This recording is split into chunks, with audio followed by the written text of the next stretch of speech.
भोपाल के बल्लभ भवन स्थित मंत्रालय में आज मोहन यादव सरकार की महत्वपूर्ण कैबिनेट बैठक हुई। बैठक में कई महत्वपूर्ण फैसले लिए गए।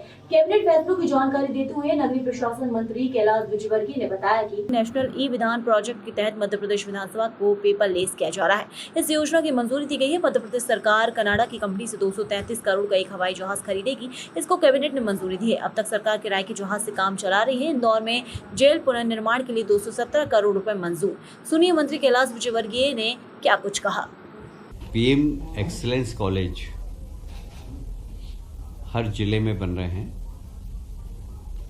मुझे बताते हुए बहुत प्रसन्नता हो रही है कि 14 तारीख को 14 जुलाई देश के गृह मंत्री माननीय अमित शाह जी इंदौर आ रहे हैं और सभी जिलों में जो एक्सीलेंस कॉलेज खुलने वाले हैं उनका शुभारंभ करेंगे। आप सभी जानते हैं एक्सीलेंस कॉलेज में जो नई शिक्षा नीति हमारी है, जो माननीय प्रधानमंत्री जी ने लागू की है, उसके अनुसार कॉलेज में विषय और विशेषकर रोजगारोन्मुख शिक्षा, ये उसका उद्देश्य है।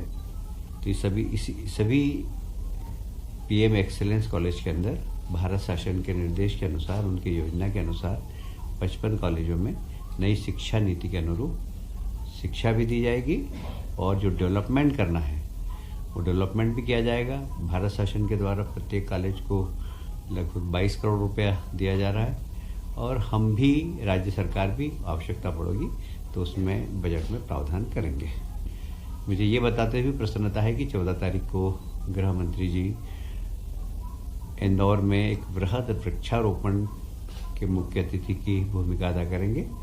आप सभी को मालूम होगा इंदौर ने तय किया है कि हम 55 लाख पेड़ लगाएंगे, तो वो वृक्षारोपण का कार्य तो चालू है। अभी लगभग हमारे यहाँ अभी तक पिछले 4 दिनों के अंदर 10 लाख पेड़ लग चुके हैं और प्रतिदिन 1.5 लाख लोग अलग अलग लगा रहे हैं।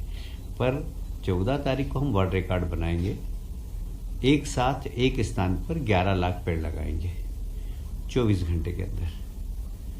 13 तारीख को शाम को 6 बजे से गड्ढे खोदने का काम प्रारंभ हो जाएगा। रात भर गड्ढे खोदेंगे और सुबह 6 बजे से पेड़ लगाना प्रारंभ कर देंगे।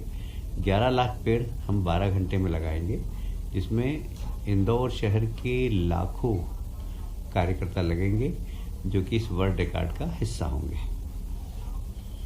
नेवा, जैसा कि आप जानते हैं, भारत सरकार के डिजिटल इंडिया कार्यक्रम के अंतर्गत सभी प्रदेशों की विधानसभाओं में पेपरलेस, ये ग्रीन गवर्नेंस का एक सबसे बड़ा उदाहरण भी है, पेपरलेस विधानसभा हो।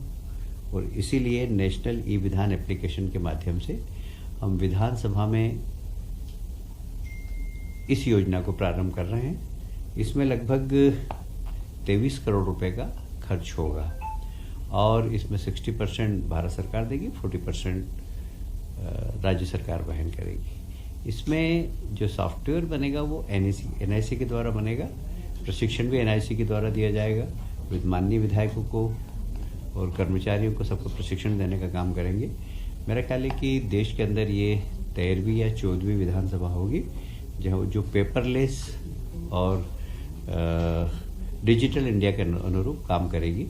ये ग्रीन गवर्नेंस का एक बहुत अच्छा उदाहरण होगा। विमुक्त घुमंतु और अर्ध घुमंतु जाति के विद्यार्थी जो हॉस्टल में पढ़ते हैं तो उन्हें अनुसूचित जाति कल्याण विभाग से कम छात्रवृत्ति मिलती थी। अब आज कैबिनेट ने निर्णय लिया है कि जब भी अनुसूचित जाति कल्याण विभाग के द्वारा विद्यार्थियों को जो छात्रवृत्ति दी जाती है वही छात्रवृत्ति हमेशा घुमंतु और अर्ध घुमंतु वर्ग के विद्यार्थियों को भी दी जाएगी। ये एक बहुत महत्वपूर्ण विषय है नर्मदा घाटी विकास विभाग का। आप सभी जानते हैं कि 45 वर्ष पहले नर्मदा वाटर डिस्ट्रीब्यूटर ट्रिब्यूनल ने नर्मदा जी के पानी के हिस्सों का आवंटन दिया था। मध्य प्रदेश को 18.25 एमओसीएन फीट पानी लेना था। यह अवार्ड की तिथि 31 दिसंबर 24 को खत्म हो रही है। हमारी सरकार ने 2003 के बाद से जिस तेज गति से नर्मदा जी के पानी का उपयोग किया है, विशेषकर किसानों की सिंचाई का रकबा बढ़ाते हुए, 2003 में हमारे यहाँ लगभग 7 लाख हेक्टेयर का रकबा था। आज लगभग 56 लाख हेक्टेयर का रकबा जो बढ़ा है, उसमें हमने नदियों के माध्यम से सिंचाई योजना बढ़ाने में महत्वपूर्ण अदा की है।